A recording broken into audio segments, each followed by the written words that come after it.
যাদের lab print ছবি করার কথা ভাবছেন তারা কিন্তু চাইলে আমাদের কাছ থেকে ল্যাব প্রিন্ট ছবি করে নিতে পারেন। দেশের জন্য এবং বিদেশের জন্য অনেকেরই দরকার হয়ে থাকে 35, 45 এবং সিঙ্গাপুর, মালয়েশিয়া, চায়না যাওয়ার জন্য কিন্তু আপনাদের ল্যাব প্রিন্ট ছবি দরকার হয়ে থাকে। সেই ক্ষেত্রে কিন্তু আমাদের কাছ থেকে আপনারা করে নিতে পারছেন। এটি কুরিয়ান সার্ভিসের মাধ্যমে আমরা দিয়ে থাকি।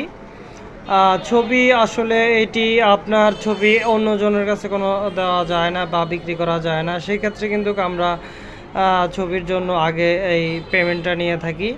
অনেকেই ভাবছেন যে ভাই আমি আসলে টাকাটা আগে দিব কেন? আমার হাতে যখন ছবি পাই তখন আমি টাকাটা দিব। কিন্তু এরকম হয় না, যেমন আপনার ছবি অন্যজনের কাছে কিন্তু বিক্রি করা যায় না। তো আপনি মনে করেন যে কুরিয়ান সার্ভিস থেকে না উঠাইলেন, না নিলেন, সেই ক্ষেত্রে কিন্তু এটা রিটার্ন চলে আসে। এই জন্যই আমরা আগে টাকা নিয়ে থাকি। অবশ্যই ব্যাপারটা বুঝতে পারছেন। আর আপনাদের যদি আপনার ছবি করা লাগে, ল্যাব প্রিন্ট ছবি এবং নর্মাল ছবি, যে কোনো ছবি দরকার হয় সেটা করে নিতে পারবেন। ভালো থাকবেন, সুস্থ থাকবেন। দেশ এবং দেশের বাইরে থেকে যারা দেখছেন সবাইকে জানাচ্ছি ধন্যবাদ এতক্ষণ সময় দেওয়ার জন্য।